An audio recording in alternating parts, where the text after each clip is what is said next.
Al seminario, quisiera presentar a la docente del día de hoy. La expositora que impartirá la presente sesión es Carolina Muñoz, quien es terapeuta ocupacional, activista autista y creadora de contenido para redes sociales en @mujer neurodivergente. Es especialista en autismo en población adulta, tiene un diplomado de autismo con enfoque de intervención clínica, diplomado en atención temprana y es capacitada en aplicación A22 y ADR. Y es docente de la Fundación FLETMO. Sin nada más que agregar, le damos el paso a Carolina para que inicie la exposición de hoy. Hola, buenas tardes. ¿Cómo están? Ahora que se ve pantalla, bueno, muchas gracias Valentina por la introducción. Valentina va a estar compartiendo pantalla, así que, bueno, primero que nada es un gusto estar aquí compartiendo con ustedes. Mi nombre, como adelantó Valentina, mi nombre es Carolina Muñoz Olivares. Soy terapeuta ocupacional especializada en el área de autismo y neurodivergencias en población adulta. Además, también, como mencionaba, soy activista autista y manejo el Instagram de Mujer Neurodivergente, donde comparto información sobre salud mental en general. Hoy estamos en este seminario sobre sesgo de género en el espectro del autismo y pueden dejar sus preguntas en el chat para que no se les olvide y al final se van a responder todas las dudas que tengan al respecto, ¿ya? Para que esto sea lo más fluido posible y se pueda entender bien la clase. Así que, bueno, sin más preámbulos, podemos comenzar. Vamos a empezar con todo lo que es las generalidades. Ok, entonces, lo que se va a hablar hoy va a empezar, o sea, viene desde muchos lados, ya desde muchas partes, desde la práctica clínica, desde investigación, diplomados, etcétera. Pero antes de que empecemos a hablar así como directamente de autismo, me gustaría que eh, empecemos con algo un poco más central, ya un poco más general. Yo sé que muchas personas aquí que están participando deben estar familiarizadas con lo que es el autismo, pero me gustaría que supieran que este seminario va a ser explicado y va a ser basado desde el paradigma de la neurodiversidad, por lo que nos toca explicar qué es este paradigma de la neurodiversidad y por qué es tan importante que se mencione de que lo vamos a ver el autismo desde esta perspectiva. Y les voy a contar a modo introductorio. Fue una socióloga que se llamaba Judy Singer, la cual acuñó el término de neurodiversidad. Y la neurodiversidad era descrita por ella como una diversidad neurológica, ¿ya? Ella abogaba por el reconocimiento de la neurodiversidad casi como otra categoría social, como distinta clase socioeconómica, como orientación sexual, género, etc. Y esto era importante, según ella, porque las personas que tenían mentes o tenían cerebros distintos eran oprimidos de la misma forma en que mujeres o personas homosexuales lo eran, y por lo tanto también merecían la creación de su propio movimiento. Se podría decir que la neurodiversidad nos invita a que tengamos una mirada mucho más actualizada y mucho más amable de lo que es el autismo, porque nos habla de la diversidad de cerebros como un hecho biológico, algo que es, ¿ya? Que todos tenemos cerebros que son distintos entre sí. Esto no es como una teoría, por así decirlo, es algo que realmente se sabe. Como todos tenemos estos cerebros que son distintos entre sí, está toda esta neurodiversidad, pero estos cerebros se pueden agrupar en dos grandes grupos, que serían el grupo de cerebros neurotípicos y los cerebros neurodivergentes. Por una parte tenemos el grupo de las personas neurotípicas, que son las que tienen un funcionamiento cerebral que es el más convencional, o bien también el de la mayoría de las personas, ¿ya? El más típico. Y por otra parte tenemos el cerebro neurodivergente, que son las personas que tienen una neurología o un cerebro que es distinto al típico, ¿ya? Es el que diverge de la norma. Pero para que se comprenda bien, y en la siguiente diapositiva se expresa mejor, neurotípico más neurodivergente es lo que conforma la neurodiversidad, ¿ya? Todos somos neurodiversos, pero no todos somos neurotípicos, no todos somos neurodivergentes, sino que todos somos neurodiversos porque esa es la combinación de ambas cosas. Estos son términos que se confunden mucho generalmente y es por eso que hago como esta explicación. Generalmente se usa mucho de sinónimo. pero para que sepan, son distintas palabras. Si vemos el autismo desde este paradigma, nos explica que es una forma distinta en la que el cerebro procesa las cosas. Es como una expresión total de la diversidad neurológica en vez de una patología. ¿Ya? No es entendido como esta desviación de la norma, sino que lo caracteriza más como una condición de vida, que es igualmente válida que cualquier otra, que presenta fortalezas y obviamente también presenta debilidades, pero es muy importante que sepamos que la definición que tiene el autismo desde la neurodiversidad no niega que hayan dificultades mucho más intensas en personas autistas, sino que las posiciona como desde otro punto de vista, ¿ya? Que sería desde el modelo social de la discapacidad. Es decir, como resultado de la interacción de la persona autista con un contexto que es neurotípico. La persona neurodivergente, la persona autista, con un contexto neurotípico. Y es un contexto que generalmente no está adaptado a sus necesidades. Y para que se entienda mejor lo que es el modelo social al que me refiero, me gustaría que nos imagináramos una persona usuaria de silla de ruedas. Si esta persona estuviese en un ambiente totalmente adaptado, con rampas, con inmobiliario a la altura, ¿cierto? Etcétera, esta persona no tendría las mismas dificultades y la misma discapacidad, porque es el contexto el que está discapacitando y limitando que la persona se desenvuelva, no el diagnóstico como tal. Si tuviésemos un contexto totalmente adaptado para, como universalmente, no se hablaría tanto de esas como de la discapacidad como tal, se hablaría desde otra perspectiva.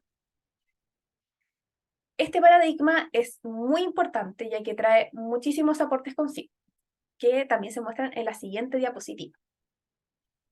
Aquí tenemos cambio de lenguaje, aceptación y voces autistas. Esto es algo que respeta y valida las diferentes experiencias de personas autistas. ¿Qué tenemos primero? El puzzle versus el infinito. Sabemos de que el símbolo del puzzle es muy, muy reconocido dentro del autismo, pero ¿por qué es importante que hablemos de este cambio que se está intentando generar? Y es principalmente porque incorpora las voces adultas autistas, las cuales en su mayoría han remarcado y luchado por esta revocación del famoso puzzle, como la identificación del autismo, ya como en vez de usar este puzzle, que se use este infinito. Esto remonta hace muchos años atrás, que fue cuando nació el símbolo del puzzle, que fue en 1963, por el fundador de una sociedad en Inglaterra. Y según las palabras del creador de este puzzle, decía que este puzzle representaba el tormento de los niños autistas al no poder encajar, ¿ya? Entonces, si bien tiene como este trasfondo bastante como negativo, después se masificó mucho más mediante una fundación de Estados Unidos, una organización, mejor dicho, pero justamente esa es una organización que habló durante muchos años para buscar la cura del autismo y también lo veía como una desgracia. Entonces, desde esa perspectiva, todo lo que hizo que se masificara el puzzle, el inicio que tuvo, tiene como historia bastante negativa. Y es por eso que los adultos autistas insisten en que este puzzle o este rompecabezas no les representa, ya que no son un enigma a resolver, no les falta una pieza, y es por eso que se propone este infinito con el espectro de colores como nuevo símbolo del autismo, que además representa como la gran variedad que hay en el autismo. Aunque también, en vez de este puzzle infinito, también se representa con un infinito dorado. Después de esto tenemos el red instead, como rojo, como rojo en vez de esto. Para explicarles un poco a qué se refiere, es un poco más de lo mismo, ¿ya? El azul, en un principio se usó en autismo pensando que el autismo era una condición exclusivamente de niños, de hombres, y fue masificado este color azul por Light Up Blue, que fue una organización, nuevamente la misma de Estados Unidos, que contenía como estos pensamientos bastante negativos de lo que era el espectro autista. Como esta campaña habla mucho del azul, del light of blue, de como iluminar de azul, se hace como esta oposición con el red instead, como una traducción según el contexto sería como vamos a usar el rojo en lugar del azul. Entonces, como les digo, es un poco más de lo mismo, como intentar hacer esta oposición directa. Otra arista tremendamente importante al acoger el paradigma de la neurodiversidad, como este nuevo uso del lenguaje, este nuevo lente para poder observar el autismo, es uno de los aportes que hace la comunidad adulta autista, es a que se refieran como persona autista y no persona con autismo, ¿ya? Esto es muy importante, ya que al ser un neurotipo, al ser como el cerebro, efectivamente sí define cómo es la persona y determina la personalidad finalmente. Y no es algo como que se tenga al lado, y que de hecho tengo una imagen en la siguiente diapositiva. No es como que una persona tenga el autismo ahí no sé, como de cartera, de bolso, sino que la persona completa es autista, porque su cerebro lo es. Igualmente, sin embargo, siempre es mejor preguntarle a la persona cómo se identifica, pero como les digo, esto es algo que se ha hablado mucho y que las personas adultas autistas insisten en que se denomina así, también para sacarle esta connotación negativa que tiene la palabra autista. De la mano también con este cambio de lenguaje de con autismo a autistas, hay un cambio también en las palabras que usamos, como dejando de lado este diccionario como tan biomédico. Por ejemplo, ya no se hablaría como de comorbilidad, sino que se hablaría de coocurrencia. ¿Ya? Como estas típicas palabras que se usan para hablar de enfermedades, intentamos como dejarlas de lado. Agregaríamos también la palabra neurodivergente para personas cuyo cerebro diverge de la mayoría. Hablaríamos de desafíos, no de déficits, entre otros. Entonces, ¿cuál sería el enfoque de la neurodiversidad? En la siguiente diapositiva. El enfoque podría ser como presentarnos una nueva visión del autismo como parte de la identidad, siempre destacando las diferencias que hay, pero como potenciales fortalezas, ¿ya? El abordaje de las dificultades siempre tiene que ser desde una mirada mucho más respetuosa, buscando adecuaciones que puedan ayudar a mejorar la calidad de vida de las personas autistas. Esto es algo muy, muy relevante porque siempre que uno va a alguna charla o se informa sobre el espectro autista, está lleno de dificultad, de déficit, de que pasa esto, pasa lo otro, pero nunca se hablan de que puede haber fortalezas claramente. Como todas las personas tenemos fortalezas. Entonces también le da como este enfoque de tenemos que darnos cuenta de que esto no se habla y que se debe hablar.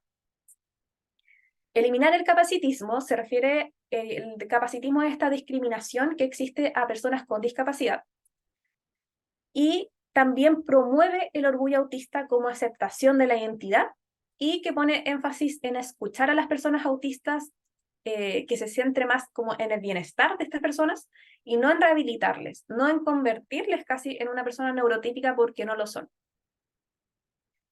Ahora sí, con esta introducción un poco extensa, me gustaría que empecemos de lleno con el autismo, pero para eso también me gustaría que derribemos algunos mitos, ¿ya? Ya que tenemos que actualizarnos siempre. En la siguiente diapositiva aparecen algunos mitos y me gustaría que analicemos. ¿Cuál creen ustedes de los siguientes que no son mitos? Pueden escribir los números en el chat. Por ejemplo, el primero. Si es que se puede habilitar por ahora el chat para la actividad. Súper.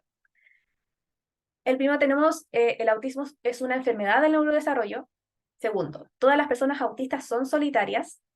3, las personas autistas procesan la información de una forma que diverge de la norma. 4, el autismo solo se da en niños. 5, todas las personas autistas son introvertidas. 6, gran parte de las personas autistas son parte de disidencias de género o sexuales. Y la última es, el autismo se puede diagnosticar solo en infancia. ¿Cuáles creen ustedes que no son mitos? ¿Cuáles son verdaderos, mejor dicho?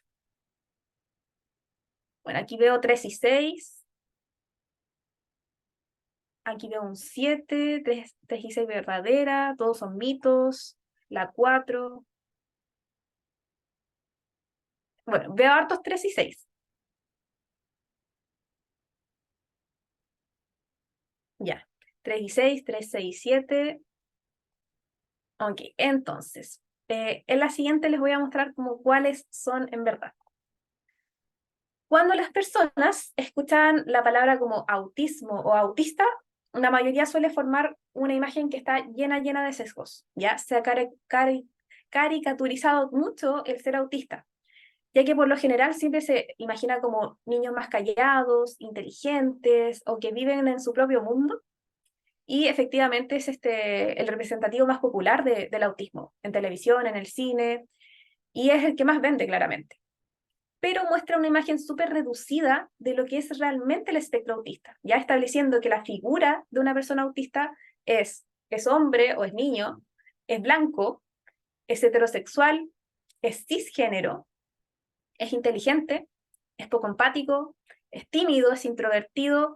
Sería como la descripción de un Sheldon Cooper de Big Bang Theory, de Sam, de Atypical, de Doctor Milagro, de todos esos, ¿ya? Pero sin embargo se ha comprobado que la realidad difiere mucho de esta imagen preestablecida. Y es por eso mismo que en los mitos las verdaderas eran solamente la 3 y la 6. Ahora, adelante. La siguiente les voy a mostrar por qué. Ahí está. Entonces, como les mencionaba, estaba este estereotipo autista que tenemos hombre blanco, heterosexual, alto coeficiente intelectual, poco empático y tímido. Pero nuevas investigaciones nos han hablado de que, en género, nuevas investigaciones sobre mujeres autistas. De hecho, actualmente hay muchos diagnósticos de mujeres considerando que ahora se ve lo que es el sesgo de género, que es lo que vamos a hablar un poco más adelante. En el color de piel, los niños afroamericanos no logran recibir un diagnóstico en promedio hasta los 5 años. Capacidad cognitiva, bueno, es un espectro con muchas variabilidades y sesgos en pruebas de coeficiente intelectual. La característica de sociabilidad varía según cada persona. En empatía, aquí se habla más de que las personas autistas no son empáticas y siempre se ve como la persona autista que no siente lo que siente la otra persona. Pero la real dificultad que puede tener una persona autista en la empatía es en el componente cognitivo, es en interpretar lo que la persona me está diciendo, pero solamente con sus expresiones y sus gestos. ¿Ya? Es la interpretación de algo, no así el sentir. Y me imagino que la última era una de las que podrían causar más polémica, que efectivamente solo el 30% de las personas autistas en un estudio se identificaron como heterosexuales, es decir, la atracción por el género opuesto, en comparación con el 70% de los participantes neurotípicos. O sea, de las personas neurotípicas, 70% era heterosexual, y de las personas autistas solamente el 30%. Hay muchísimos estudios al respecto, también lo veo en clínica. Yo creo que más del 70% de mis consultantes son parte de disidencias. Y esto es algo que se va a profundizar mucho más en el curso que voy a dictar ahora mismo en el 1 de septiembre. Y a grandes rasgos les quería como adelantar que esta representación que teníamos del autismo está bastante alejada de la realidad. Ahora, el que sigue. Ahora ya comenzando con las generalidades del autismo como tal, que es el espectro autista. Como sabemos, el espectro autista es una condición del neurodesarrollo que se caracteriza por dificultad social, dificultad para adaptarse a cambios, intereses profundos, reacciones sensoriales inusuales, entre otros. Pero lo importante aquí es que, tal y como dice el nombre, es un espectro, lo que significa que no se limita a un conjunto específico, sino que puede variar. Dos niñas pueden tener un comportamiento totalmente opuesto, ser una muy tímida y ser la otra muy extrovertida, y ambas pueden ser autistas, ¿ya? No tenemos que tener una visión rígida y única de lo que es el espectro autista, porque tal y como dice la palabra, es un espectro, y finalmente no existe una persona que sea más autista que la otra, no es algo lineal, sino que tienen diferentes expresiones del autismo, que pueden tener distintos niveles de apoyo y que pueden variar según la etapa de la vida. La siguiente nos muestra que para un diagnóstico del espectro autista, mayormente los profesionales se basan en el famoso DSM-5. El DSM-5 es un manual diagnóstico y estadístico de trastornos mentales que nos muestra estos 5 criterios, el A, B, C, D. Cumpliendo con cada criterio, la persona cumpliría con la identificación de espectro autista. Pero si nos vamos a ver aquí como la pantalla y vemos lo que nos muestra el DSM-5 de lo que es el espectro autista, tiene un lenguaje que llama bastante la atención, como que se utiliza mucho la palabra déficits, anormalidad, restringidos, en verdad son mucho más a los déficits.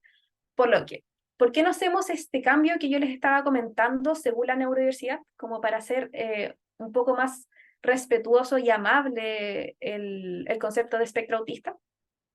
En la siguiente diapositiva les quería mostrar que aquí podríamos tener algunas modificaciones, que en vez de déficits, podríamos hablar de dificultades, podríamos hablar de desafíos en la interacción social recíproca, por ejemplo, intereses sociales atípicos, interés profundo más marcado de lo habitual, en vez de este interés restringido, que se hable más de características y no de síntomas, porque los síntomas están más ligados a una enfermedad.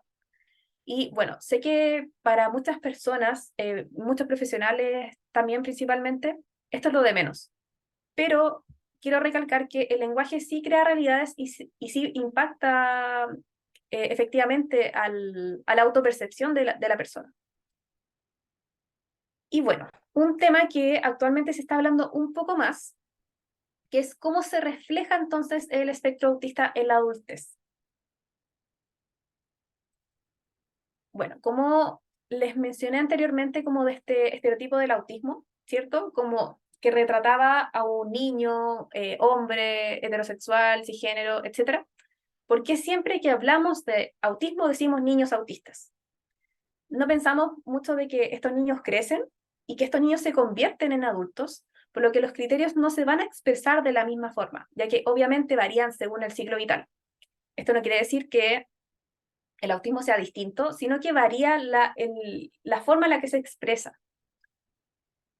Por ejemplo, ¿cómo podríamos identificar? Generalmente las personas adultas en el espectro autista tienen múltiples consultas en salud mental, tienen antecedentes de dificultades desde la infancia. Son dificultades también que no se han podido explicar bajo otro diagnóstico y que tienen desafíos persistentes en el área social, laboral, educativa, etc. Si pensamos que una persona que tiene múltiples consultas en salud mental, por ejemplo, de trastorno de ansiedad a los 7 años, trastorno de ansiedad social a los 10 años, trastorno obsesivo compulsivo a los 15, trastorno límite de personalidad a los 20 y así. Ahí, de alguna u otra forma, podemos ver un patrón de qué cosas pudo identificar el profesional en su momento y que sí nos podría ayudar a ver si es que la persona efectivamente es parte del espectro o en verdad puede responder también a otro diagnóstico. Pero sí es algo que bastante recurrente, de que son múltiples consultas en salud mental, pero que estas consultas no explican realmente las dificultades que tiene la persona. Ahora sí, ya teniendo todo esto aclarado, vamos con el tema que nos convoca en esta clase y que es un poco más controversial también, que es el de autismo en mujeres, o como lo vamos a abordar ahora, que sería del sesgo de género en autismo. Primero, ¿qué significa la palabra de sesgo de género? El sesgo de género es cuando tenemos alguna idea o alguna creencia sobre cómo deberían ser las personas basadas en si son hombres o si son mujeres, ¿ya?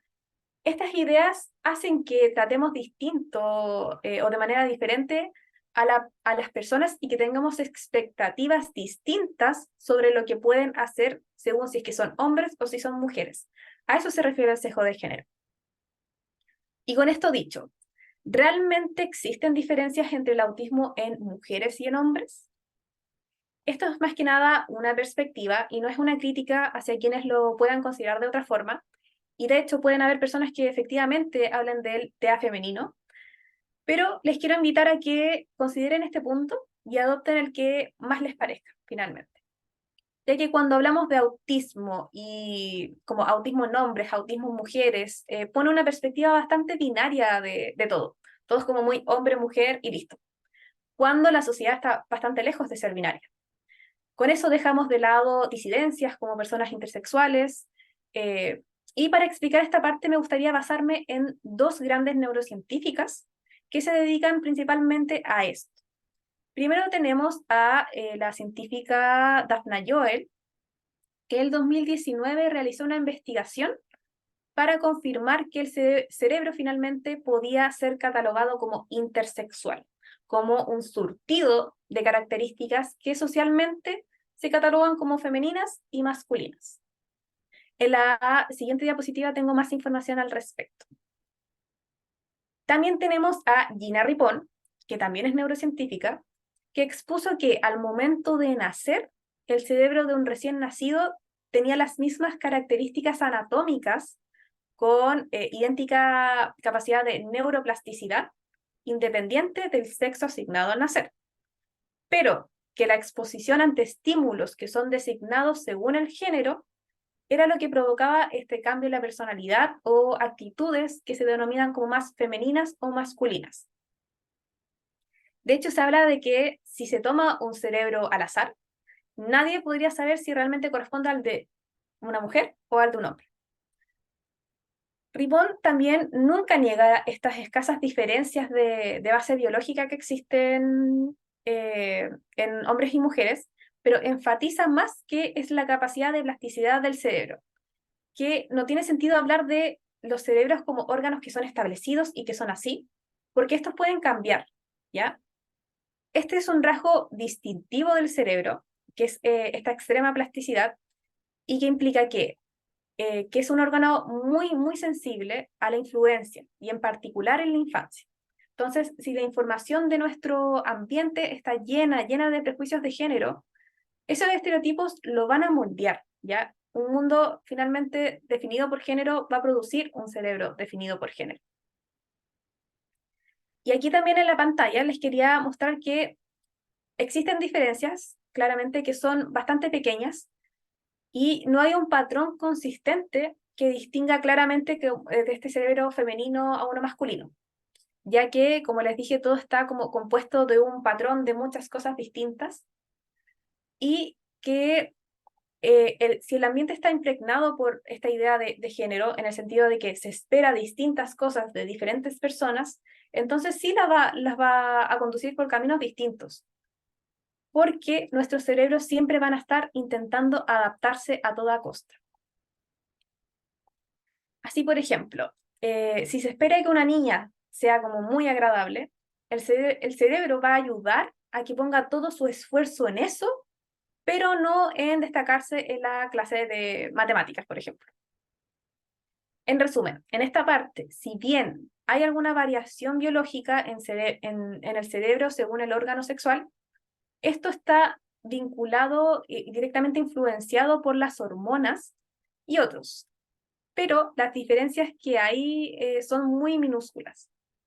Y de hecho era en la diapositiva anterior que les quería mostrar que las diferencias que hay entre los grupos, entre, por ejemplo, si el morado fuese mujer y el color turquesa fuese hombre, las diferencias entre ambos grupos son muy, muy mínimas. Pero las diferencias, de hecho, son mucho más amplias dentro de cada grupo. Como por ejemplo, dentro del grupo de hombres, hay muchas más diferencias que entre hombres y mujeres. Espero se entienda un poco. Intenté representarlo en la diapositiva. Pero sin embargo, nuestra atención siempre ha ido a lo primero, como no, diferencia de hombre y mujer, cuando en verdad no es significativo. En resumen, es bastante cuestionable que se hable de autismo en hombres y mujeres si el autismo es algo cerebral y los cerebros, como no tienen estas variaciones según sexo, no tiene sentido diferenciar el autismo por el sexo asignado al nacer, ya que además también excluye a las personas disidencias de sexo, género, que no se ajustan a lo que es binario, a lo hombre-mujer. Y es por ello que cuando se habla de autismo, se va a hablar siempre de uno solo.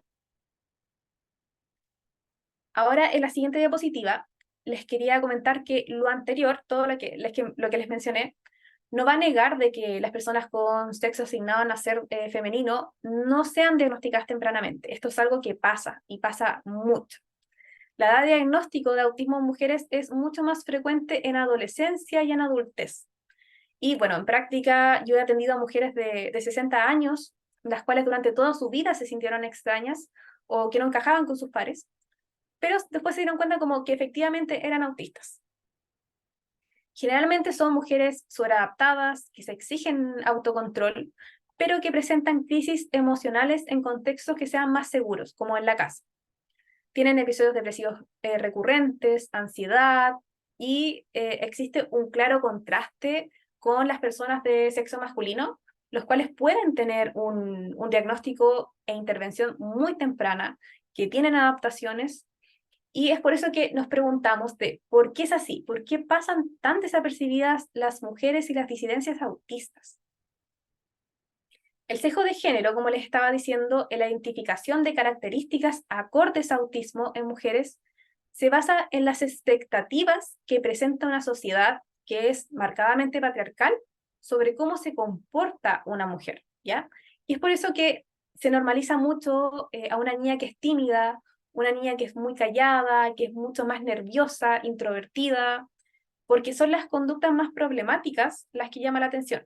En cambio, estas niñas que son como calladas, o la niña perfecta, o incluso se hablaba mucho como de la niña foto, la niña que la dejaban ahí y no hacía nada, nunca se sospecha. El diagnóstico tardío y la poca identificación de mujeres autistas se debe a estas expectativas de género que tenemos, este sesgo de el comportamiento que deben tener las mujeres. En las mujeres se espera de que sean emocionales, que sean lloronas, que tengan este menor control emocional. Se normaliza y no se cuestiona.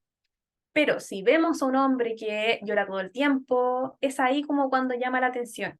Y es ahí cuando se deriva un especialista, pero en la mujer no es así.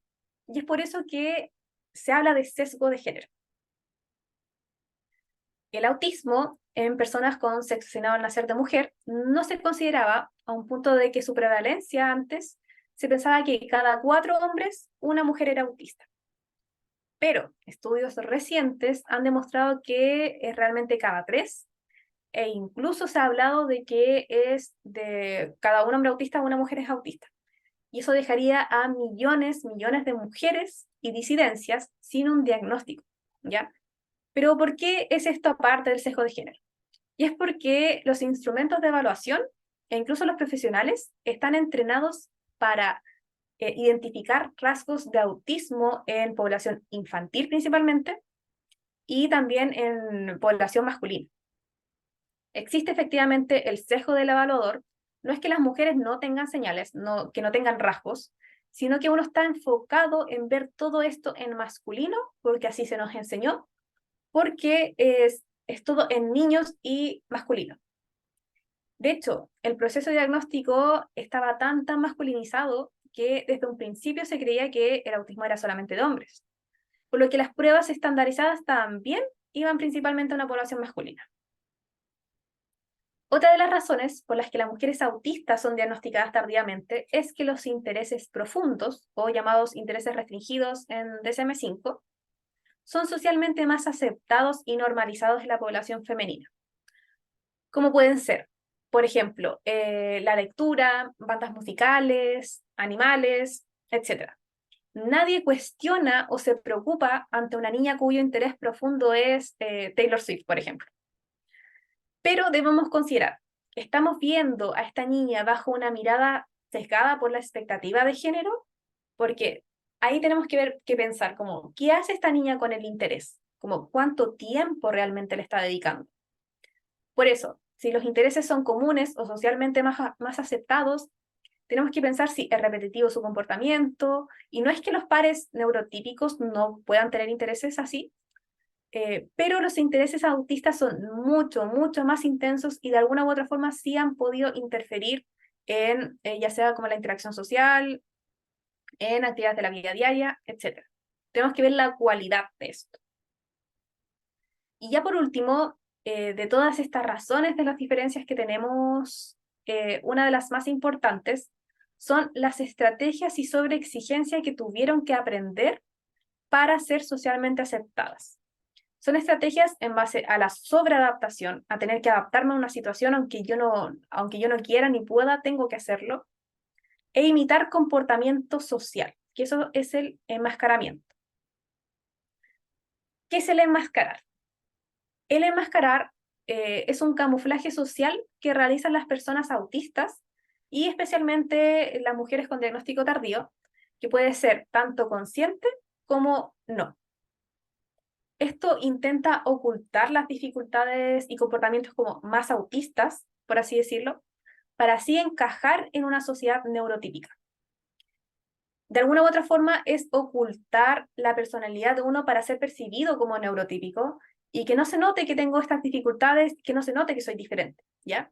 Conlleva un esfuerzo cognitivo, un esfuerzo mental muy, muy grande y puede conducir a desgastes profundos, a crisis, episodios depresivos, etc. El enmascaramiento se puede ver reflejado cuando una persona realiza libretos sociales, por ejemplo, o ensaya un intercambio social. De hecho, se ha notado mucho que muchas personas autistas necesitan una preparación previa ante un evento de interacción social, ¿ya? Por lo que realizan un libreto o un ensayo más mental, e incluso puede ser escrito, sobre las conversaciones en las que van a participar. Con esto se consideran como todas las posibles respuestas, las posibles reacciones de la otra persona, y así se pueden anticipar y se pueden adaptar al contexto fácilmente. Esto también se puede hacer sacando frases de series, frases de libros, películas, etc. El camuflaje también se puede ver cuando se fuerza el contacto ocular y se practican las expresiones faciales y corporales. Es común también que las personas autistas refieran haberse sentido obligadas a realizar el contacto visual y a tener más repertorio de expresiones faciales. Y también podría ser como de comunicarse de una forma mucho más dinámica, debido a comentarios que podrían haber recibido anteriormente, como siempre te ves enojada, o ¿por qué me respondes de esta forma? Cuando en verdad hay dificultades en controlar el tono de voz, hay dificultades para lo que es la expresión facial, y es por eso que existe como esta tendencia a tener que monitorear, ajustar y forzar, y estar siempre consciente de los gestos que estoy haciendo, siempre consciente de la expresión facial que estoy mostrando, que me vea interesada, que me vea de alguna u otra forma más neurotípica. También se puede ver con personas que esconden o reprimen sentimientos y sensaciones, que generalmente las personas autistas tienen comportamientos autorregulatorios, que se conocen como el aleteo, balanceo, etc. Y principalmente este tipo de comportamiento se reprime o se esconde para evitar ser juzgados, acosados, etc. Y por último, también puede verse con imitando el comportamiento social de otra persona. Generalmente se recurre a imitar las interacciones y comportamientos de otras personas, ya sea círculo cercano, pueden ser personajes también, personajes de libros, personajes de series, incluso vistiéndose como de esa forma, para así crear y mantener amistades en base a lo que uno estudió, en base a lo que uno observó. Pero es especialmente en la adolescencia donde se ve la complejidad que tiene cada interacción. Y las relaciones sociales también se dificultan de alguna u otra forma, y hace que la persona sea mucho más consciente de las dificultades que tiene. Ya que lo que piensan que son las relaciones está bajo un concepto muy idealizado, ¿ya? Como por ejemplo, una niña autista sin diagnóstico aprendió a relacionarse con pares, pero basándose solamente en libros. Pero le pasa que sus relaciones nunca perduraron, sino que no podía ser amigos, no los podía mantener. Entonces, ahí podríamos pensar como, ¿por qué le pasa esto? Lo más probable es que sea porque los libros nos muestran un ideal de lo que es la amistad, esas amistades que se ven seguido, amistades que hablan todos los días, que siempre están para ti, etc. Pero cuando esa niña reconoce que sus pares no son así con ella, no lo tolera y no flexibiliza. Y es por eso que no mantiene esas amistades. Entonces, de alguna u otra forma, el hecho de que se basen en libros, en series, sí limita mucho la forma en la que se interactúa con otros. Por lo tanto, el limitar el comportamiento social de otra persona sí puede generar dificultades, aún así cuando sea una estrategia para camuflarse. Todo esto, todo este camuflaje nace de la necesidad de pasar desapercibidos ante un mundo que está diseñado para personas neurotípicas, pero también así para integrarse exitosamente en contextos que sean sociales. Pero conlleva tener que fingir constantemente, se suprime mucho la autenticidad de la persona, y esto es con el objetivo de no ser juzgados, no ser excluidos, y es por eso que parte de la comunidad autista que es diagnosticada tardíamente prefiere haberse sentido como un personaje durante gran parte de su vida, y es por lo tanto también tienen tantos episodios depresivos y ansiedad desde temprana edad, sin alguna causa aparente, y es por eso que existen tantos diagnósticos erróneos antes de llegar al oficial de espectro autista. En la siguiente imagen es una imagen que les quería mostrar de una activista autista llamada Alejandra de East Cotidianas, que nos hace un resumen bastante exacto de lo que es consultar por una sospecha de autismo siendo mujer y siendo adulta. Por ejemplo, está el médico diciendo como usted es sociable y mira a los ojos, no puede ser autista. Le voy a recetar fluoxetina. Cuando ni siquiera se hace como una evaluación mucho más allá, ni siquiera se considera la consulta. Es algo que pasa muy, muy seguido. Y casi finalizando, para que pasemos a la parte de las dudas, tenemos espectro autistas. Espectro autista, características según sexo. Esto se hizo muy binario, pero con la intención de que se vea que la realidad no es así. Por ejemplo, tenemos en la siguiente diapositiva que en un niño se puede ver y en una niña se puede ver de esta forma. Por ejemplo, está la parte de niño como niño que jugaba solo, dificultad para integrarse, sin interés social, selectivo en amistades, niño serio y enojado. Y en niñas como niña que pasa de ser inadvertida, disculpen, que le dicen que parece enojada siempre, que es selectiva en amistades, que puede parecer mucho mayor o madura para comunicarse, que es callada y tímida y que evita mirar a los ojos. Pero en la siguiente diapositiva les quería mostrar algo bastante parecido. Lo di vuelta, simplemente hice eso, ¿ya? ¿Por qué? Pero si nos damos cuenta como al darle la vuelta, ¿por qué al ver la parte de la niña se normalizaba tanto todo aquello? Porque si lo damos vuelta, no nos estamos dando cuenta de que las características generalmente son las mismas. Los rasgos autistas son uno, pero la forma en la que lo vemos es la determinante. En ambos recuadros, sea niño o niña, la sospecha es igual de válida. El autismo, como les dije, es algo que es en general. Pero la forma en la que estamos mirando este recuadro, como, niña hace esto, niño hace esto, finalmente si se da vuelta es exactamente lo mismo. Las sospechas son igual de válidas y tiene como la misma intensidad para poder tener la sospecha. Porque cuando una niña es la que pasa inadvertida, que es selectiva, que habla como tan madura para su edad, se piensa que es lo esperado para una niña. Ya está bien que sea así, está bien que la niña sea más tranquila.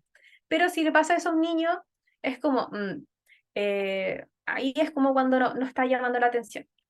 Generalmente siempre nos fijamos en la cantidad de estos ítems, pero no así en la cualidad, en cómo es la interacción. Se hace todo como súper lineal, de es tímida o no, tiene amigos o no, juega solo o no, pero tenemos que ser como un poco más precisos y diseccionar cada una de estas partes porque, claro, puede que la niña juegue con pares, pero ¿cómo es su juego? ¿Cómo se relaciona con las personas? ¿Cómo es la cualidad? Que la siguiente diapositiva en el criterio B, según DSM-5, nuevamente ambos cuadros con características y rasgos autistas, pero las niñas pasa inadvertido como si fuese al revés, que es cuando llamaría la atención. Por ejemplo, tenemos que en niño interés o apego a objetos, aleteo, dar vueltas, caminar en punta de pie, quisquilloso para comer, no comprende sarcasmo, bromas, honestidad excesiva, mantiene siempre una misma ruta, interés profundo en bandas musicales por el parte de niña, interés profundo en bandas musicales, libros, etcétera, muerde cosas, da vueltas para pensar, aplaude, tiene esta dicotomía en pensamiento, es más literal y es más puntual y rutinario. Y un ejemplo que les quería dar aquí precisamente era del interés profundo que habíamos mencionado hace un ratito, ya que tenemos ya un ejemplo de si a la niña le gusta leer. Ahora debemos pensar como a leer, cuánto lee al día, como colecciona cosas referentes a la lectura. Conozco el caso de una niña que su interés intenso era leer y tuvo un diagnóstico tardío de espectro autista. Y viendo en perspectiva, dice que su interés intenso, si bien era normativo, lo que ella hacía con el interés intenso sí llamaba la atención. Ya no era un interés, no era lo que se hacía con un interés neurotípico, por ejemplo, porque ella al leer imitaba de forma evidente a los personajes, se vestía como los personajes, hacía las expresiones que relataban como para poder sentir que encajaba más, como para sentir que de esa forma se podía interactuar y que así era como se interactuaba generalmente. Leía durante todo el día y es por eso que es un interés profundo específico que está muy, muy normalizado. Pero dando un ejemplo bastante burdo, en los libros siempre se habla como de o morderse el labio o cosas que en verdad son bastante exageradas y es ahí cuando uno se da cuenta como quizás la niña intentó aprender cómo era este lenguaje no verbal, pero no le funcionó de alguna otra forma porque está como esta parte en la que no es tan normativo la forma en la que está escrito el libro. Y es por eso que tenemos que pensar más allá de cuál es este interés, sino como qué hace con este interés, cómo es que lo vivencia, cómo, cuán intenso es. Es por eso que debemos alejarnos un poco de lo binario que es el lenguaje en autismo, no autismo en mujeres, en hombres, que deja muy de lado las disidencias, sino que el autismo como uno solo, ya que como vimos, las características no varían, pero es nuestra interpretación la que sí varía. Y bueno, finalizando este seminario por hoy, les quería dejar esta frase como conclusión, que era: un mundo definido por el género va a producir un cerebro definido por el género. Como les dije en un principio, esta es solo una perspectiva. Ustedes son libres de elegir la que les haga más sentido. Igualmente agradezco mucho, mucho el tiempo y el interés de cada persona que participó. Y ahora si tienen alguna duda, voy a estar aquí para que me puedan preguntar.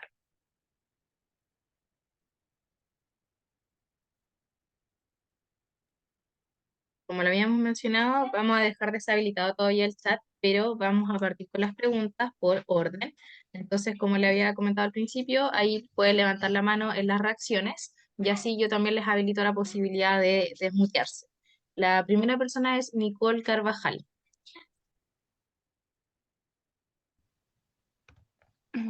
Hola, ¿me escucho? Hola, sí. Súper.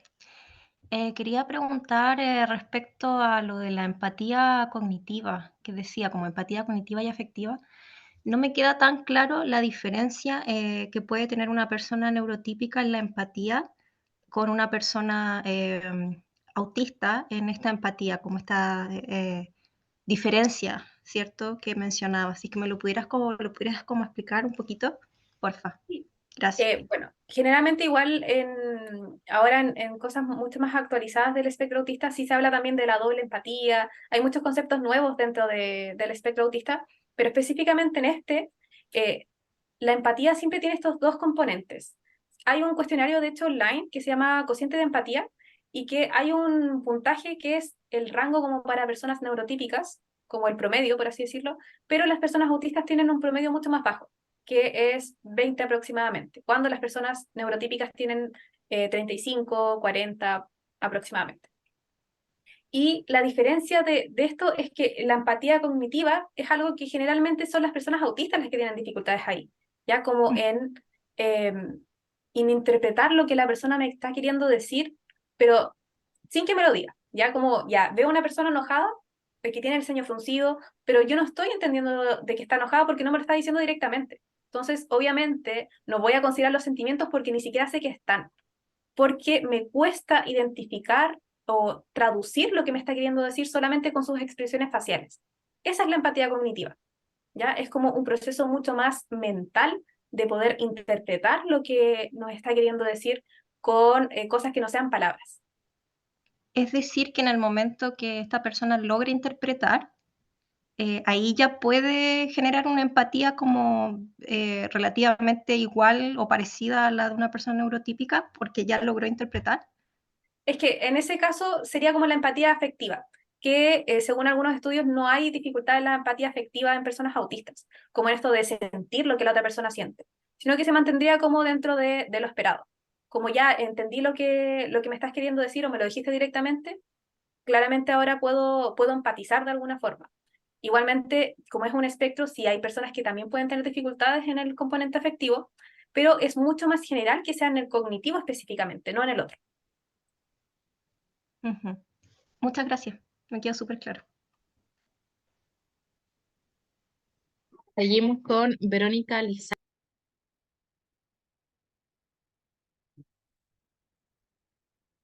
Ahí sí. Hola Carolina. Hola. Mira Carolina, sabes que quería hacerte una pregunta referenciado con el tema de la decepción amorosa, en cómo lo vive un poco el espectro autista, o la infidelidad, derecho. Ya. ¿Alguna referencia un poco más específica? ¿Como a qué parte de eso? ¿Cómo? ¿Como a qué parte de eso? ¿Como algo, A la alguna pregunta parte, claro, a la parte básicamente afectiva, cómo lo recepciona finalmente la parte autista o el espectro autista, el tema de la infidelidad. Mira, respecto a eso, bueno, considerando que es un espectro, igual puede haber como mucha variación, pero considerando que es una persona autista, sí hay más dificultades en la inflexibilidad. Entonces, en ese caso, puede que, al menos como en términos como de infidelidad, sí puedan haber como más dificultades para poder flexibilizar la situación y entender quizás como por qué lo hizo esta persona si yo no lo haría, ¿ya? Entonces ahí podría como generar desde esa parte. Pero también hay que considerar que, como les mencioné, gran parte de las personas autistas son partes como de disidencia y que también no tienen como este constructo tan definido de lo que es la monogamia y que también se ve mucho lo que es el poliamor. Entonces, en esos aspectos puede haber una variedad de cosas, pero yo Exactamente, apuntaría como directamente a el tema de la flexibilidad, pero también está como por otro lado que no está como este patrón como tan establecido de lo que debe ser, de que todos son exactamente. heterosexual, cisgénero, monógamos. Entonces la persona autista como que no tiene ese tipo de, algunas obviamente, Mm. como esa Claro, referencia. como que claro, efectivamente eso es lo que me he topado, como que cuesta porque esa es la pregunta, justamente lo que tú dijiste, así como, pero es que no sé por qué lo hizo, es que no entiendo por qué lo hizo, es esa la pregunta. Sí, y de hecho, quería comentar que una de las cosas que siempre se repite en personas autistas es como me gustaría entender a otras personas, más allá de que yo quiero que me entiendan, sino como yo necesito entenderles a ellos. Eso es algo como súper clave y que igual ayuda mucho en identificar cuáles son las necesidades de las personas autistas, pero de verdad es algo que muchas veces pasa, como la necesidad de poder entender el otro punto de vista. Efectivamente, muchas gracias, Carolina. Seguimos con Carolina Enríquez. Hola, muy buenas tardes. Hola. Hola, soy Carolina Enríquez, em, soy coeducadora sorda y soy una persona con condición también auditiva. Y quisiera hacerle una pregunta, Carolina. Yo soy asistente PIE y dentro de nuestro establecimiento han llegado niños con esta condición de espectro autista, pero mi gran pregunta es, usted como especialista, cuando ellos generan su crisis dentro de la sala de clase, ¿de qué manera los profesionales podemos acudir a darle una contención a esos niños? Porque dentro de su eh, ira, por decirlo así, eh, no dejan que se acerquen. Entonces, ¿cómo poder llegar a ellos? Aparte también, cómo también trabajar el tema de la discriminación entre sus compañeros em, para ser aceptados, más que nada en el mundo que ellos le llaman tan lejano de diferentes personas, digamos, en condición. ¿Cómo puedo manejar ese tema? ¿Cómo puedo llegar a contener a un niño autista? Eso depende mucho, mucho según cada persona.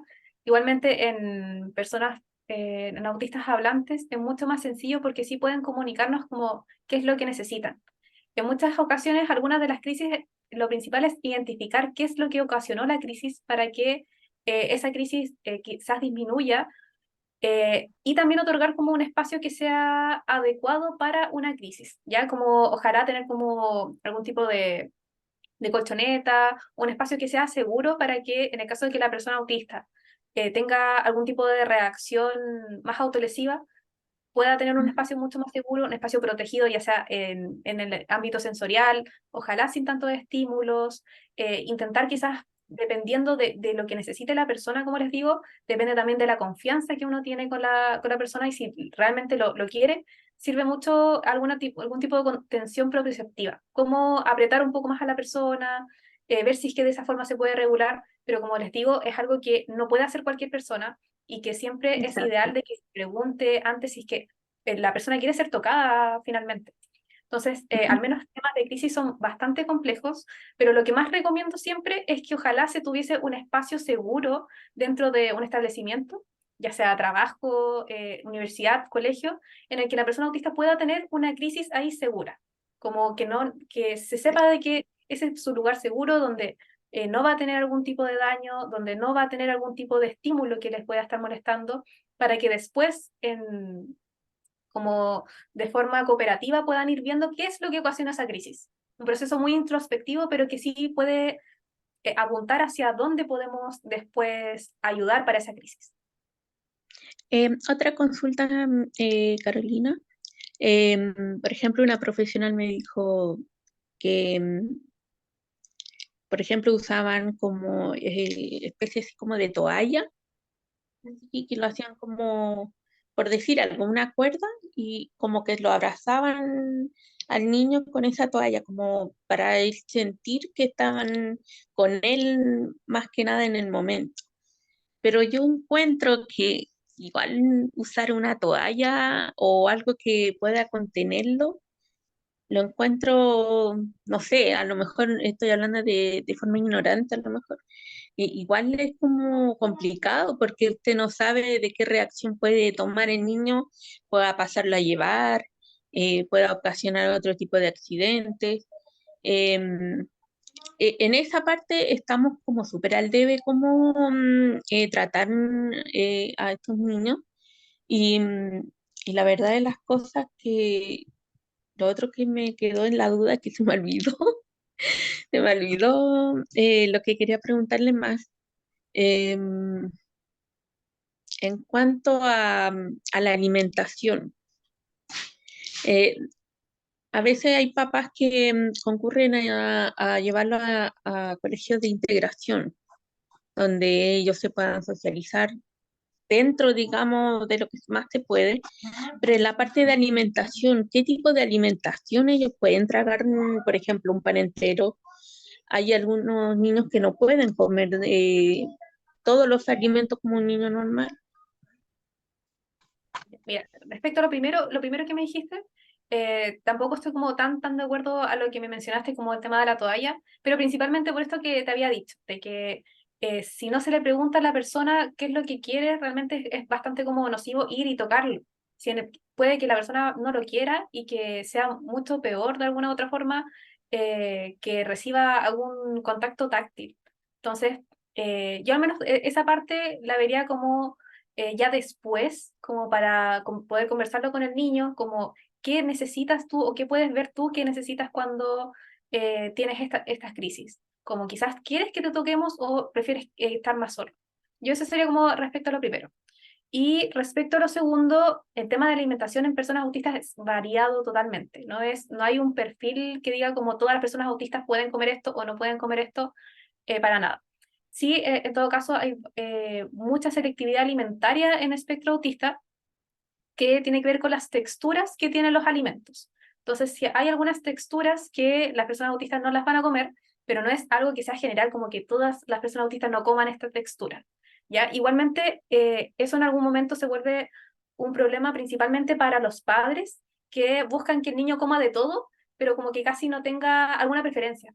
Como que todo lo vinculan a, es que el autista tiene que hacer esto.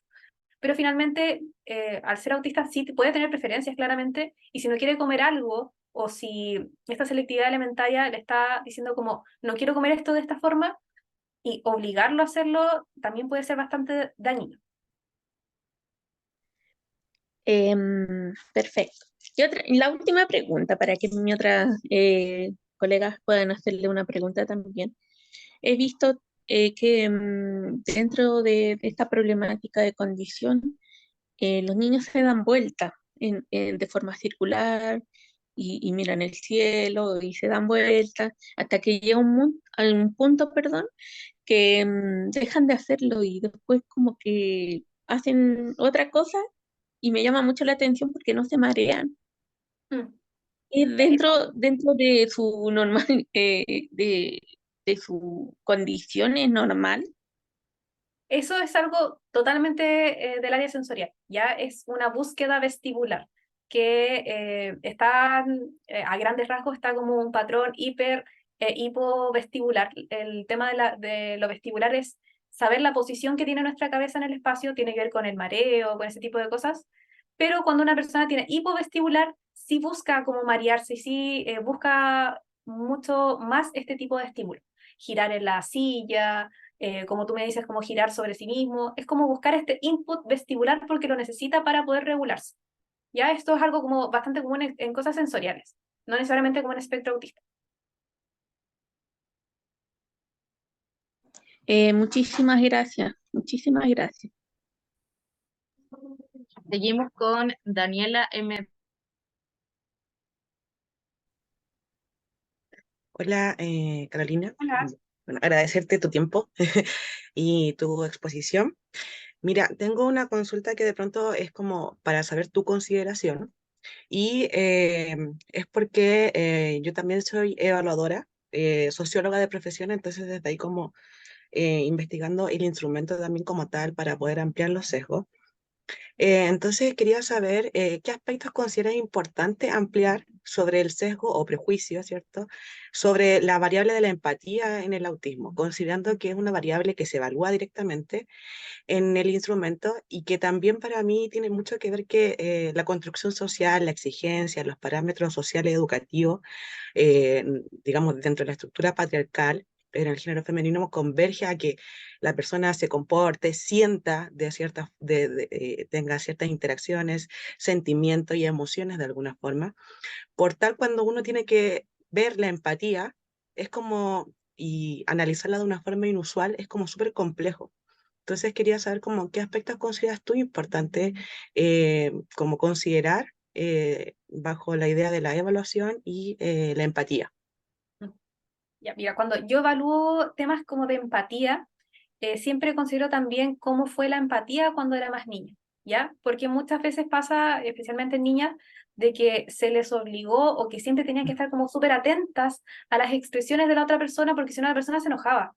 Entonces, ¿qué pasa con eso? Es como un estado de hiperalerta siempre, tengo que estar consciente de que tiene esa cara, entonces está enojada, o le pasa esto, le pasa lo otro. Entonces, ver bien como esa parte, como de la infancia, como de cómo se creó también esta empatía como más típica, como, sí puedo reconocer las expresiones faciales, pero ¿en base a qué? En base a estar muy hiperalerta.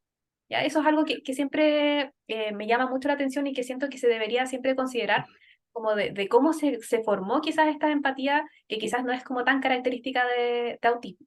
Y otra cosa también es que está muy poco visto esta hiperempatía, pero en el lado afectivo, como realmente el dolor que se siente, o el dolor que puede sentir una persona autista en el lado afectivo, cuando puede experimentar lo que siente la otra persona, es bastante inusual y es muy, muy potente. Entonces también como que se hable un poco de eso, del tema afectivo, de que el cognitivo se puede trabajar, pero de una forma que no se trabaja en personas neurotípicas. Una forma en la que es bastante dañina, dañina, que es estar como súper hiperalerta. Perfecto, muchas gracias. De nada. Seguimos con Javiera.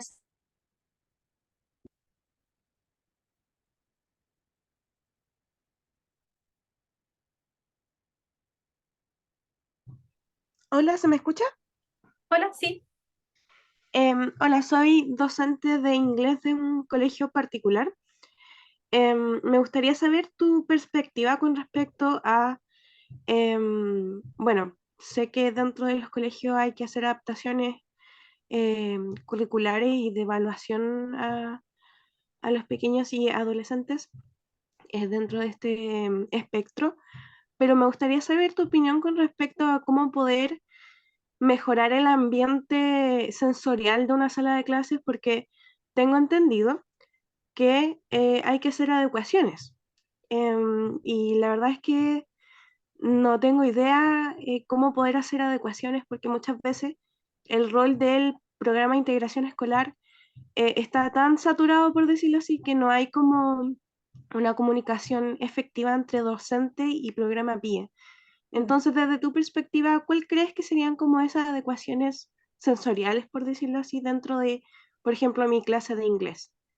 Eso es lo que más me preocupa de mis estudiantes, porque he visto que, por ejemplo, cuando están pasando por, no sé si se llaman crisis, se tapan la carita o buscan algo como para cubrirse la cara, pasan como por muchas etapas, entonces me gustaría saber eso, y sé que también tiene que ver con un tema mío de poder conocer más a fondo el espectro, em, pero necesito hacer adecuaciones con Mm. respecto a mi clase.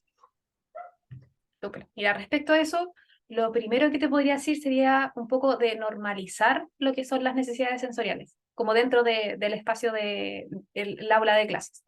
Como por ejemplo, cuando me mencionas que hay un niño que se tapa la cara, es como ver, ya quizás el niño tenga muchas dificultades con las luces que son muy directas, o las luces le agotan mucho, la luz blanca quizás, y quizás una necesidad sensorial que pueda tener sería que se normalice el uso de anteojos en sala. Ya como cuando tenga o esté a punto de tener una crisis, que pueda usar los anteojos y que se vea como algo normativo dentro del espacio de sala de clases.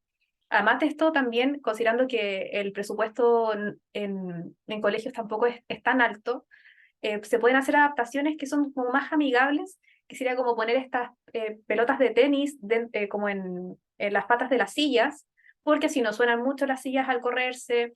También se pueden comprar como estas tiras elásticas de yoga que se pueden usar para que se pongan alrededor de la silla y se pueda como regular un poco, no sé, quizás las personas que un poco más hiperactivas, para que puedan estar así como moviéndose en todo momento. Y eso sería como lo principal que podría considerar como ya, que podamos adaptar, normalizar lo que son las necesidades sensoriales para que después se puedan implementar algunas cosas que quizás no son como tantas, pero que sí pueden ayudar en temas como auditivos y en temas como de regulación en el caso de que necesite efectivamente algún tipo eh, de input propioceptivo que sería al moverse tanto. Ok, entonces en este caso yo igual podría hacer reglas dentro de mi sala de clases.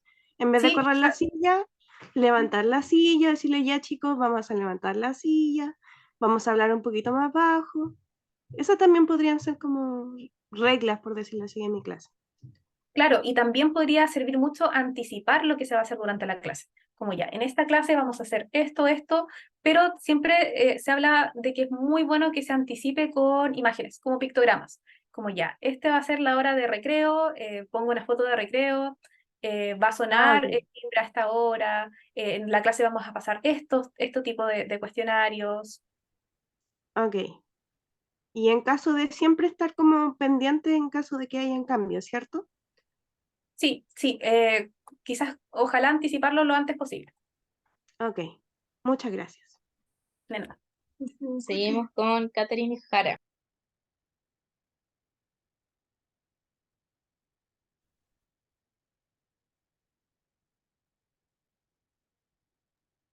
Hola, buenas tardes, ¿se me escucha?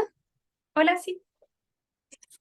Mire, tengo dos consultas. Yo soy trabajadora social y me tocó un caso bien particular, de hecho, cuando estuve trabajando en convivencia escolar.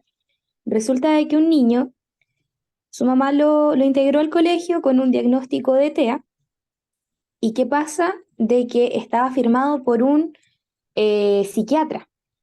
Mi consulta es, ¿el DSM-5 se valida igualmente con los psiquiatras? Porque yo tenía entendido que es los neurólogos los que son más competentes, o sea, indagan más sobre ello, porque nosotros hicimos nuevamente tamizaje con el grupo de pie y resulta de que el niño tenía conductas aprendidas de una prima que tenía TEA y la mamá lo sobreestimuló diciendo que tenía TEA al niño y el niño se explayaba sobre él como que tuviera TEA.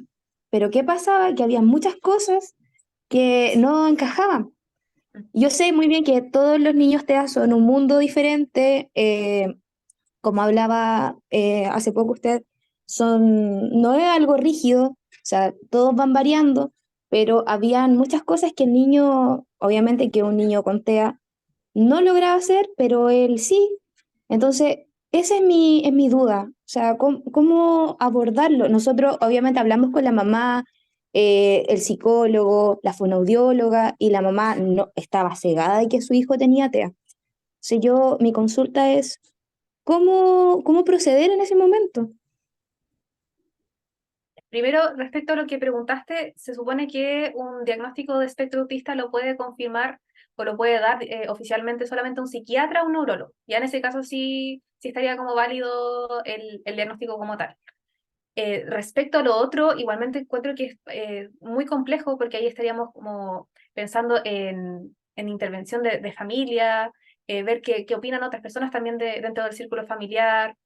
Pero ahí al menos no te podría como hacer alguna recomendación general respecto a eso, solamente te podría decir que al menos un psiquiatra sí puede dar el diagnóstico y al menos se podría hablar un poco eh, de ver las necesidades que tiene el niño y que se enfoque más en eso que en el diagnóstico como tal. Ah, ya, perfecto. Sí, porque, bueno, para nosotros igual no queríamos verlo como vulneración de derecho, porque, o sea, a igual forma está de cierta manera siendo vulnerado porque finalmente le están como está una predisposición a un diagnóstico que a lo mejor no es así. Y ahí también llegamos nuevamente a la teoría desde que el cerebro se identifica como uno lo ve de afuera, o sea, si como el sesgo, al igual como en este caso la mamá le decía, no, es que tú eres autista, y el niño se predispuso que él era autista. Claro. Sí, bueno, como te mencionaba, yo creo que en este caso es demasiado complejo porque abarca lo que es la familia y ahí ya es un terreno muy complejo. Así que al menos lo que les recomendaría sería como que se basen en las necesidades que tenga el niño más allá de si tiene o no tiene el diagnóstico y que esperamos que al final el diagnóstico sea el correcto, al menos porque sería como lo más apropiado para que tenga las necesidades cubiertas que requiere en su momento. Ya, muchas gracias. Seguimos con Paulina Jiménez y la última persona en hacer la pregunta para que también cumplamos con el tiempo y así podamos hacer el sorteo y también tengan el certificado de asistencia, va a ser Matías. Así que ahora seguimos con Paulina Jiménez. Hola, buenas noches. Mira, la Hola. consulta es, ¿hay alguna predominancia en cuanto al género en lo que es el presentar problemas relacionados con trastornos asociados que pueden ser como que le hayan detectado, como tú decías ahí en la imagen, por ejemplo, que a la niña le dan fluoxetina? ¿Eso pasa tanto en los hombres como en las mujeres? ¿O hay una mayor predominancia que le detecten problemas a las mujeres y les den fluoxetina? Es mucho más común que a las mujeres los problemas que se comuniquen al médico siempre los vean como un trastorno del ánimo o como algo que tiene que medicarse de esa manera. ¿Ya? Más allá de los hombres que de alguna u otra forma sí se les toma en consideración las dificultades que tienen y no es como inmediatamente como ya los vamos a derivar a salud mental. Pero sí es súper común de que si una mujer dice que tiene algún, no sé, dolor en el corazón, es como, tiene que ser algo ansioso. Pero nunca se ve más allá, sino que siempre se ve como todo es algo del estado del ánimo. Las mujeres son así, las mujeres son más sensibles, así que siempre se va como por ese lado en vez de considerar siquiera de que podría ser algo más. Así que O sea, es como un concepto asociado a la mujer per se porque tiene útero e histérica, una cosa así. sí, exacto, eso mismo. Va desde tan ontogénico como eso. Ya, porque eso a lo mejor es referido a las mujeres adultas o a las mujeres en una edad adolescente, pero a mí lo que me preocupa en este momento es la cantidad de una tasa alta de intentos de suicidio que tienen los jóvenes en general, tanto hombres como mujeres. Y ahí se está asociando a veces a trastornos relacionados con depresión o estados depresivos. Y mucho se está dando en jóvenes con TEA. Entonces yo ahí lo veo, no sé si será un problema de género o un problema en general del paso a la adolescencia en jóvenes con TEA. Claro, en general todo lo que sea transición en personas autistas es muy, muy complejo, ya sea transición como de niñez a adolescencia, de adolescencia a adultez, de salir del colegio, entrar a la universidad o de salir del colegio, empezar a trabajar, es un proceso súper complejo y que sí puede llevar a muchos episodios depresivos.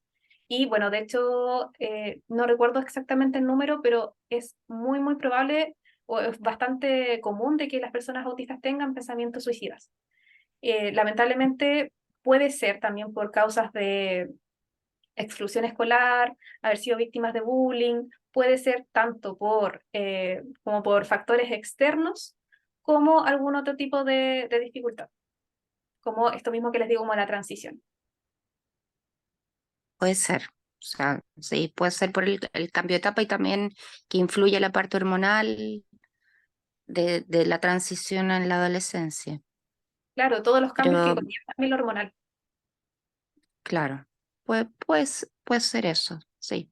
Pero no es que haya eh, una alta tasa que diga que las mujeres son más depresivas que los hombres, sino como tú dices, es algo asociado como por lo que se espera de las mujeres en sí, o Claro, por lo que se acepta de las mujeres.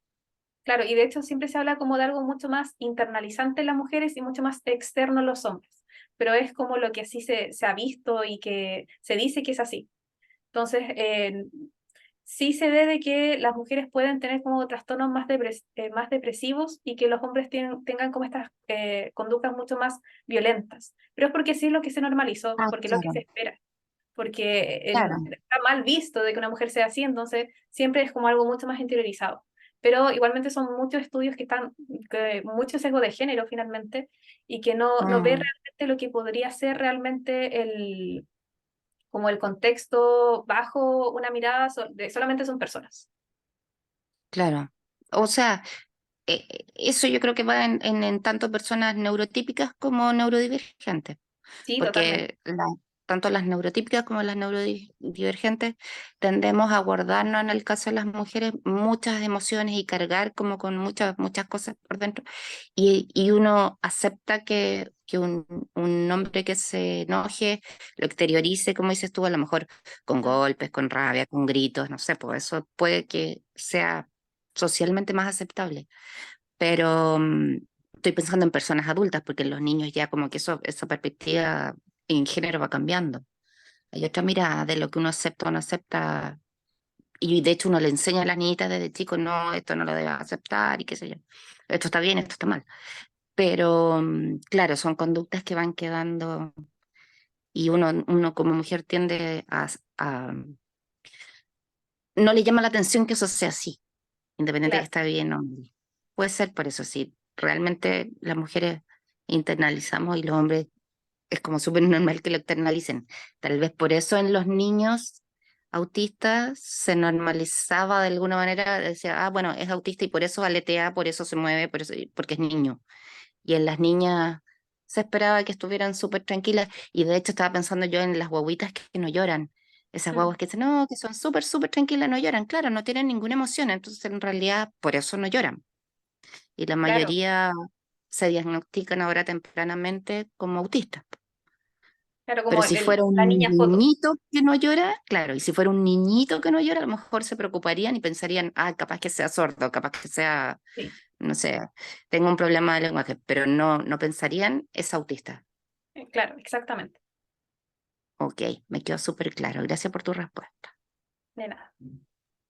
Seguimos con Javiera Hernández y después con Matías Fonsalía, que les había comentado sería la última persona. Hola, no sé si se me escucha. Sí, hola, sí. Ya. Bueno, yo soy estudiante de psicología, estoy en cuarto y quería preguntar, claro, si hay tantas cosas que se expresan de manera tan diversa en las personas en las personas autistas, em, ¿qué es lo que tienen en común todas las personas para hacer posible también, o sea, sé que los psicólogos no podemos diagnosticar, pero como para hacer posible el diagnóstico sigue siendo las dificultades en la comunicación, interacción social y los intereses profundos, o, o hay otra, como el DSM, por ejemplo, quizás tiene un lenguaje que es un poquito menos sensible, harto menos sensible. em, ¿Cuál es como lo objetivo, entre comillas, para diagnosticar una persona autista? Mira, cuando yo hago evaluaciones como tal, me baso en el DSM-5, ¿ya? Pero el tema es que, como les dije, no es que nos fijemos en qué es lo que hace o cuánto es lo que hace, sino que es la cualidad de cuál es la dificultad social que tiene, ¿ya? Como cómo es que la persona interactúa, eso es lo que hace que la persona sea autista. Ya como que nos fijemos en la cualidad de sus interacciones, que nos fijemos en la cualidad de sus intereses, en finalmente, el diagnóstico, como les mencionaba, se da en base al DSM-5, que se tiene que cumplir esos criterios, pero siempre se ven estos criterios, como les decía, como todo así como, ah, ya tiene amigos, no tiene amigos, cuando en verdad es como, ¿cómo es que hace amigos? O cómo es que, a quién considera como amigos, porque quizás puede decir como, tengo 10 amigos, pero los 10 amigos son su familia. Entonces, como ir mucho más allá de cuál es la cantidad de esto, cuál es lo otro, sino como cuál es la cualidad de esto como tal, para que se pueda dar bien como una orientación hacia el diagnóstico. Pero como te digo, yo me baso en el DSM-5 con esto que se debe tener en común de las personas autistas, dificultad en comunicación e interacción social y patrón de pensamiento más rígido o repetitivo, que ahí pues, tiene también los subcriterios. Claro. Y también quería consultar, no sé si se podía, si esto del sesgo de género también se da en otras condiciones, como por ejemplo el déficit atencional. Sí, sí, totalmente. Igual no es algo que esté como tan abarcado últimamente, pero sí las niñas con características inatentas es lo mismo, como ah, ella es una niña tranquila, da lo mismo. Pero en verdad es déficit atencional, es una niña con déficit atencional. Entonces, pero Mm, pasa inadvertido porque es tranquila. Nuevamente lo que se espera de una mujer. claro. Ya. Muchas gracias. De nada. Seguimos con Matías Fuenzalida, que va a ser la última persona en la pregunta para que después sigamos con el sorteo y el certificado de asistencia. Bueno, ¿se escucha bien? Sí, Ya. Tengo una consulta respecto a qué tan usual es la comorbilidad con distintas psicopatologías dentro del espectro y eh, si es que hay diferencias por género, o sea, si es que es más común ver esta comorbilidad en los hombres o las mujeres. ya. Respecto a eso, hay pocas investigaciones que son actuales respecto a coocurrencias, pero al menos sí se habla de que es mucho más común que las mujeres autistas tengan más trastornos alimenticios y creo que es como el que más predomina, pero más allá de eso, como no hay muchas investigaciones actuales sobre alguna concurrencia según género. Y así que al menos yo no tengo información al respecto y no podría así como decirte efectivamente es así, pero yo he visto de que hay mucho más en mujeres con trastorno alimenticio y en hombres ya sería como trastorno depresivo, trastorno ansioso, trastorno obsesivo compulsivo, bueno, el déficit atencional en ambos y en otros en general es súper común como sin pensar en el género. No es algo de que se hable, no es algo que se hable tanto, pero voy a investigarlo para tenerlo en mente, al menos para poder saber al respecto, porque que yo sepa, no hay investigaciones sobre concurrencia según género. Solo eso que te menciono que he visto a modo muy general.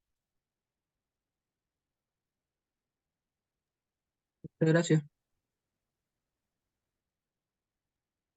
Entonces queremos agradecer a la participación de cada uno y cada una de ustedes en el presente seminario, como obviamente también agradecer a Carolina Muñoz por su excelente exposición que ha dictado el día de hoy, y vamos a hacer paso a